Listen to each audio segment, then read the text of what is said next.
don't want to stay with people. I think you can go to that route and then say no. But if you live on campus and then they give you a dormitory, and the room that you have is about maybe, it's pretty decent. Like, I mean, it's like maybe from the middle of the window, and then here, you have a bed, you have a table and so on, and then you mix with other people, and then you have a meal plan. That means you can go to the cafeteria to eat breakfast, lunch, and dinner. Do they serve good food? Not good, but decent enough. Because you think about this, there are 24,000 students there, so maybe like 16,000 they live on campus. So if anything bad, they are going to complain, right? They are going to protest and walk on the street. So it cannot be that bad. You think about this: 16,000 people behind you. How could it be bad, right? So don't think that they mistreat you, because once you have the volume, you have the people, the whole group of people will be behind you. So it is okay. If you are a transfer student, I checked that if you are over 21 years old, then I think that rule is not needed. So that rule requires the transfer student under 21 years old, they still want you to stay on campus, a dormitory. Now, you can argue all day that staying dormitory, you make friends and you can kind of improve your English, or you learn culture, and then blah, blah, blah, blah, blah. And you don't have to take bus, you don't have to drive, and so on. So you can go to the library quickly. You can say these are the advantages. But on the other hand, you may say, well, $9,000, if you don't live on campus, can you save? The answer is you can save. You can save maybe $2,000. You can save if you really save, right? You don't eat out every day, and then you cook for yourself, and then you try to get a roommate, and then you try to do many things manually by yourself, riding bike or just walk to school. Sure, I think you from $9,000, right? Say $1,000 a month, right? So if you really try to save, maybe you pay rent, a single room, it's like a room, or sharing with other people, whether they are American or Asian student or international student. If you're willing to share, maybe you pay $300 a month, just the room, to maybe $400. $300, I think you can get it. And then, how much you spend on the food? Even though you are a big eater, but if you cook for yourself, $200 will feed you pretty good. So $300, let's say. Sometimes you eat out with your girlfriend or boyfriend, whatever. So $300 or $200. You still have like $600. So $600 is about the right amount for you. So you save $400. So 600 times 9 is about 54, right? So let's say you boost it up to 6,000 for your annual room and board yourself. So you save 3,000 for yourself or for your parent. Is it worth it? You figure that out. When I was a student, I never lived on dormitory except my first year in graduate school. I had no choice because I was in a hurry. But I did not live on campus when I was an undergraduate or graduate student most of the time. But I cannot say it's a good idea, bad idea. You go there, and based on your own experience, then you find something, you decide what is good for you, what is bad for you, and ask people. Ask your friend in Vietnam, ask your friend there, and do some independent thinking. And that's a process of growing up, right? You have to weigh left and right. You don't have a sort of pre-existing concept that I always listen to my mother, I always listen to this friend, and I always view your friend as a model. No, you are by yourself. Okay, you learn to be independent. You learn to be good. You learn to be smart, but independent. So you go there and experience it almost immediately. Make the decision, good decision, based on advices from local people, your own thinking, and ask your friends, your parents. Okay, so this is sort of the things. Now books, you may say, well, books could be very expensive, really expensive.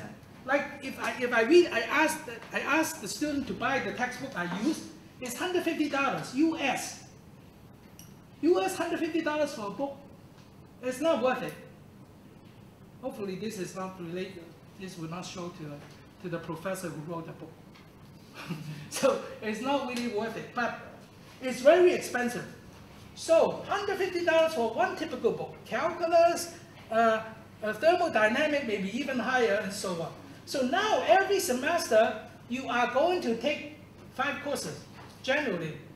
So 10 courses 1 year, let's say 8 months. 10 courses, let's say, you really have to buy like 8, 9 books. You multiply by, say, 150. So it's about $1,500, right? Now, you can buy the book, you can see if you can access online, but most of the time, if the professor choose the new version, then probably there's no saving. So let's say 1,500, you don't have to spend 1,600. But let's say you spend 800, half of it. So you are looking at 2,600, right? 26,000, and then maybe from 9,000 to like 6,000, your room and board, and then maybe say 1,000 for stationery, pencil, and this and book. So you are looking at this, right? Well, one more item, or another item is you come back to visit, right? Nowadays, usually foreign students they live in a luxury life. They say summer, since I have to pay rent there, why not coming back, right? They always have this concept.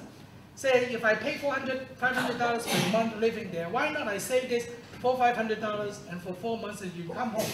But remember, you come home, then you come back here, and then you ask yourself, why did you go to foreign country to learn something, right?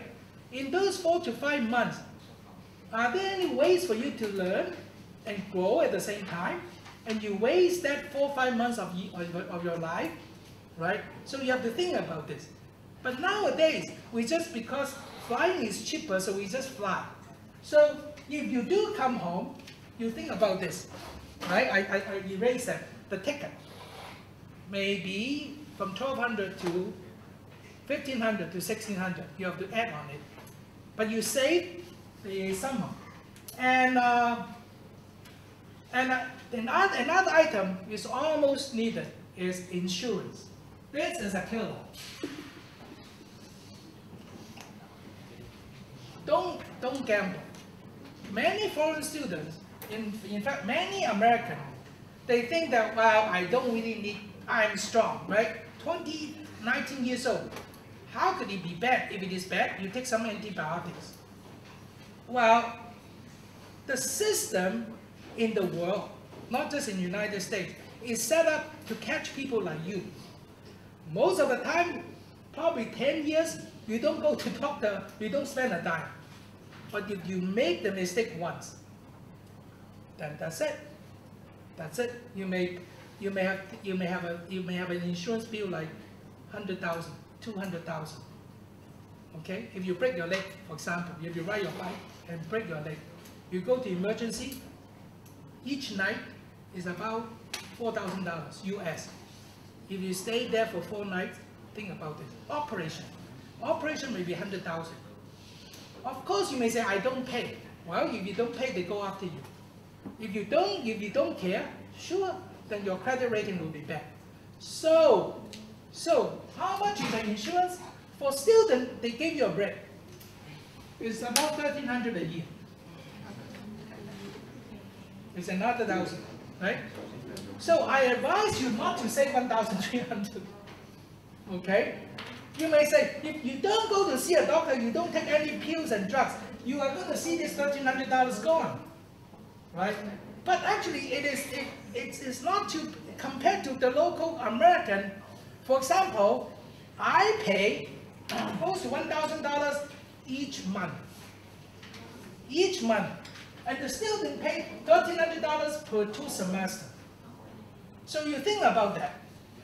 So you think, is this worth it for you to take the risk? So you are looking at this bill. So after that, you still ask me this question, well, is it worth it, right? So I would say, it's still worth it.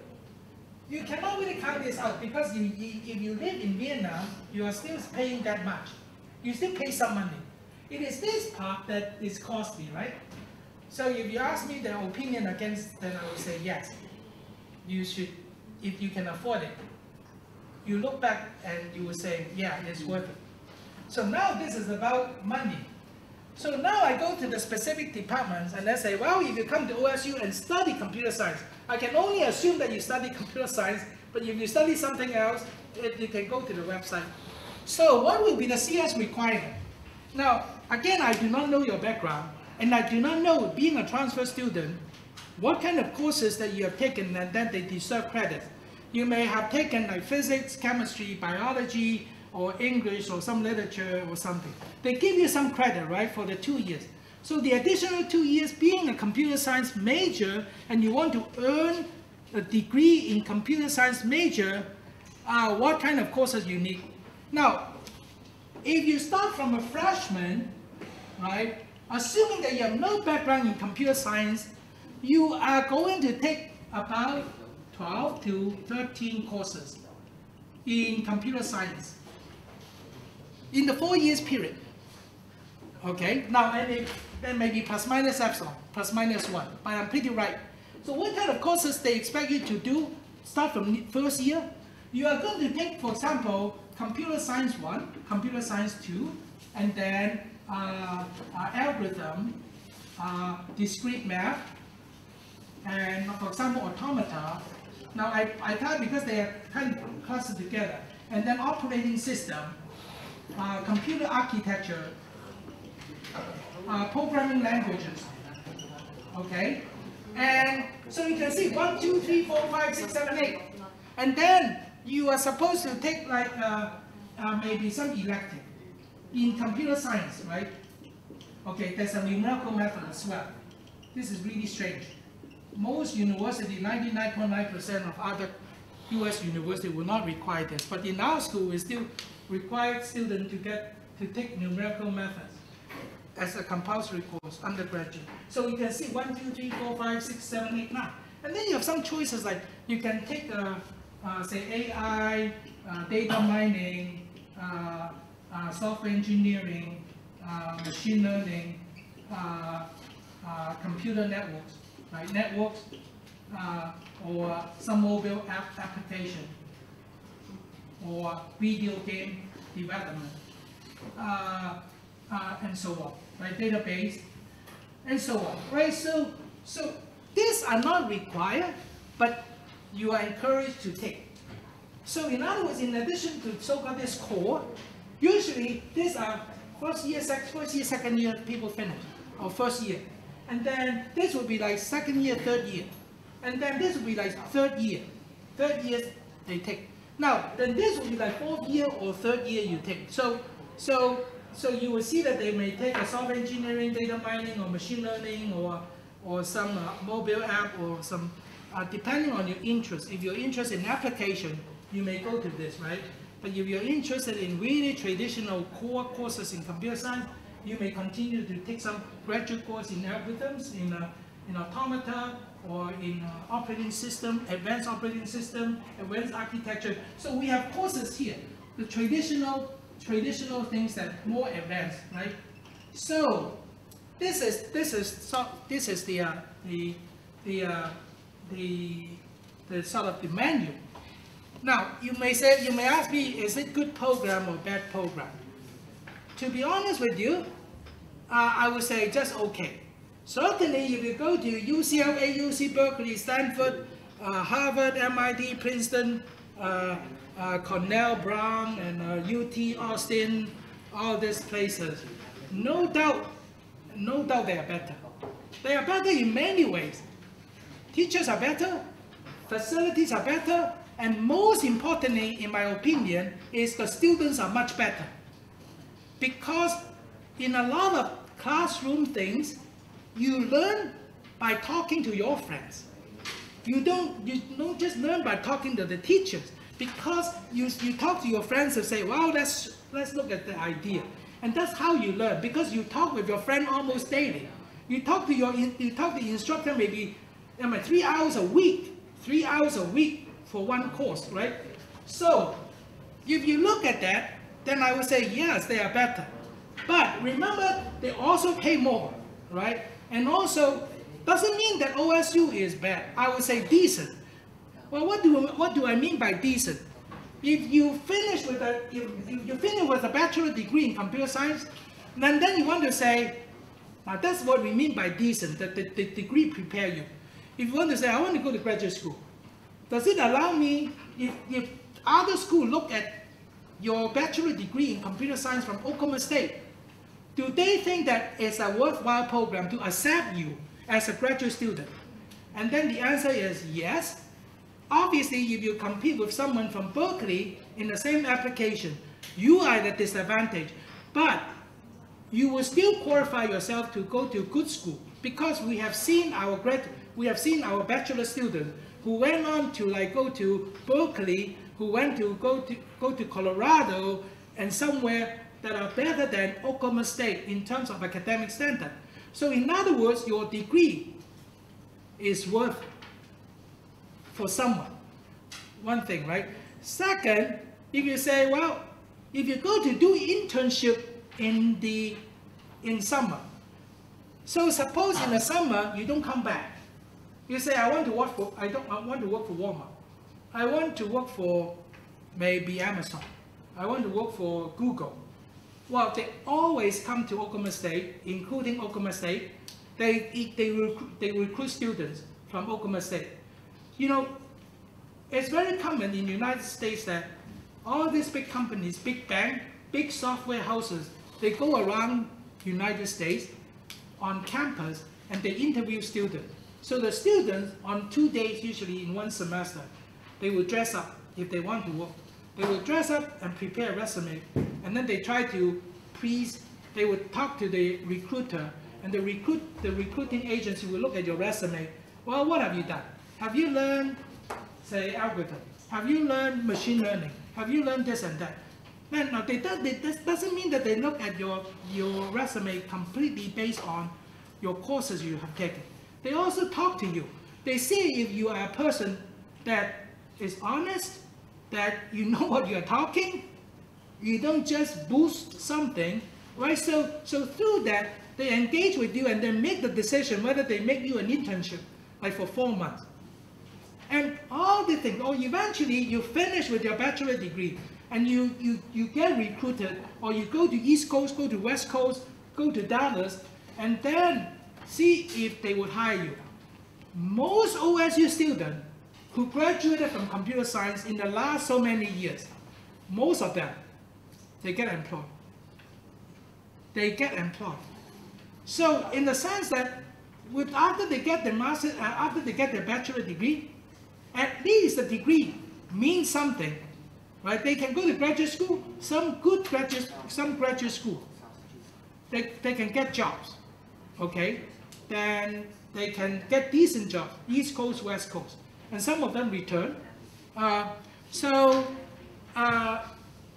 would be my evaluation to say, well, if this program is worthwhile, right? So I hope that this 40 minutes, 35 minutes, just to tell you that what I know about the sort of the community, the school, the program, and the requirement. In addition to these courses, obviously, you may need to fulfill other courses, right? So you say, how many courses altogether for a typical 4-year student? It's 120 credits. 120 credits, about 40 courses. 40 courses for 4 years. So for you transfer, if you are lucky, right, assuming that you get all the 2 years that you fulfill, that means you're looking at 20 courses. 20 courses includes some computer science. Now, maybe you get lucky. Now, I do not know your background. Maybe some of you who have taken like Java or C, you can get this exempted as like, okay, you're done. You may get this accepted. Now, for those kids who finish foundation, you may get this accepted. You may get discrete math accepted, right? Other than that, maybe some of you have taken operating system. Maybe some of you taken machine learning. So you may get some of them accepted, i.e. means they become credit. But still, you have to fulfill, if you want to get a computer science major, you have to fulfill the remaining. So, if you are planning to go, or you are trying to go to graduate school there, it's the same sort of the same mentality. You try to, in fact, it's not just Oklahoma State. You can see that there are certain courses, any program in the world, they would value algorithm, operating system, architecture, programming languages. These are core courses. They are not about application. They are about core concepts in computer science. Anyone, whether it is graduate school or headhunter, they want to see you have this under your belt. Now, obviously, you may say, well, I don't really like theory. I don't really like architecture. And you take a couple of AI, you take a couple of video game development and so on. Okay, all right, that means you are tailor-made, you are moving yourself to application. So now, it depends on if you want to be successful in graduate school. That means you still have to make up this, right? You make up this, right? But then your thesis or your career is going to be geared towards to the application. But no matter what, for 2+2 program, you try to maximize the credit you earn here locally. So I do not know how it works, but if you ask me, if I were your advisor now, then I would say, make sure that you can argue that your C, your Java at UIT would be almost equivalent to OSU, because I assume you go to OSU, the CS1 and CS2. Okay, your discrete math, make sure you match your OSU. The automata, make sure that OSU. And then now, if you have taken a course, this is what I advise to you. Yeah, you learn some operating system. But then somehow the teacher here is, well, they emphasize on very specific operating system. Very practically oriented. Don't worry. My advice is this: when you have time, like summer, you go to that teacher and then say, I really want to go to 2+2. And I know that, for example, OSU operating system, they require the student to do this, to do that, to do that. And your course, or the course you finish, only do maybe 2/3 or 1/2. Then you ask the teacher to supplement yourself to say, could you assign me some project or something to complete this and write a letter for me when I transfer. You want to maximize what you earn here. And a local teacher, I believe 10 out of 10 or 9 out of 10 will do that. And you save your time. Don't play iPhone, don't play video game during holiday. Just make this up. It's worthwhile. It's worthwhile not just going to OSU. Maybe worthwhile for the rest of your life. So you try to maximize this so that when you go there, you are not behind. You don't just say, oh, I have CS1, CS2, maybe discrete math and automata, but then you're still lacking 8 courses. 8 courses is a lot because each year you have to take like 4 and 4, right? 4 computer science, 4 computer science. And what about math? What about other courses? So you feel like you were behind. So make sure that you maximize this impact. Okay? So that's what I would do.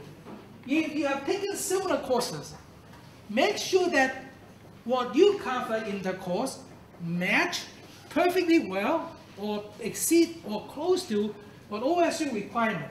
If not, make up for it and have the teacher to write a letter to explain the situation. And you hope that the OSU computer science department will accept. Right? In fact, it's not just OSU. If you go to graduate school somewhere else, you feel like you beat it. You have the knowledge that you qualify. And the transcript doesn't show. You explain. Don't think that I cannot make it, I cannot make it. Try your best to make it. Try your best to present yourself. Prepare yourself and present yourself. Don't just lie. you prepare yourself, okay, I'm going to make up some coursework. I'm going to study more under this professor, under this instructor here. And then ask for justification. Okay? Okay. Can you give me 5 minutes? Can I have 5 more minutes? Yes. Okay. Now, so all this about academic, money. Are there any questions? Anything you want to ask? Okay. So,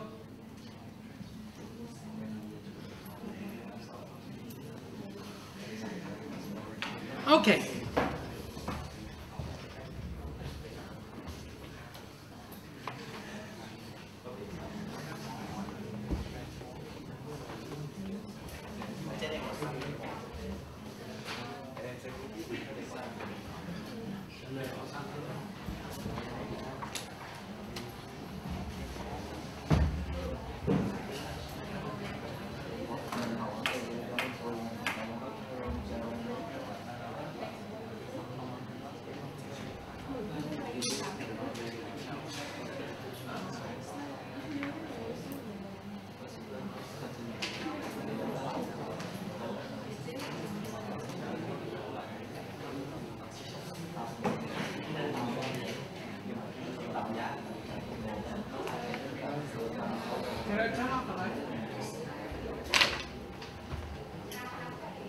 Okay, so first, if you will come to Oklahoma State U, I told you that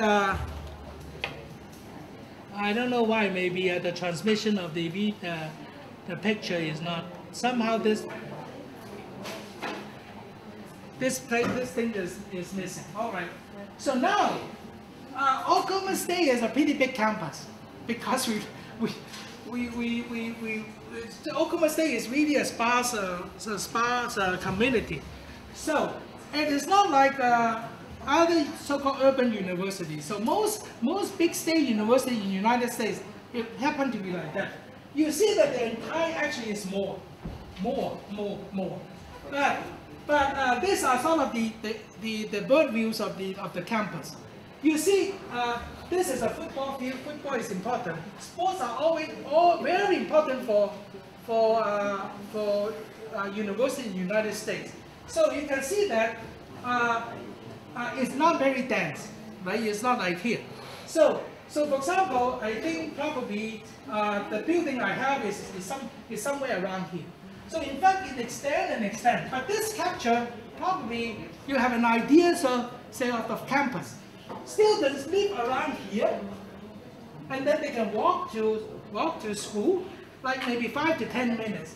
And then these are all academic buildings. And then you can, between classes, you go here and there, and then there's some cafeterias almost everywhere. And the dormitory kind of spread out right here and there. And it's pretty peaceful in a sense that you can walk like 4 a.m. in the morning. Nobody. No problem. No, like 24 hours a day. And in fact, the good thing about campus town like Stillwater is nothing but campus. Is that it's very quiet and life is very simple. It's very simple, not like here. We do not have mall. We do not have theater except one. We do not have department store, maybe Walmart. So life is very simple, and you will be focused to study. On the other hand, if you want to say, well, I want to travel, I want to go home, or I want to go to East Coast, West Coast, well, then you go to Oklahoma City and fly to East Coast, fly to West Coast, and so on. But when you go home, come back to campus, you have nothing to do except your focus. So this is a campus life. You mix with other people, you mix with the local students, and that's your daily life, right? So you do not probably you live with domestic people, like local people. Then probably your language is always, you have no chance of speaking Vietnamese at all the whole day. Okay, so you can see that this is sort of the campus. Now, then you may say, well, what will be the life that other than study? So I just want to quickly show you that the life.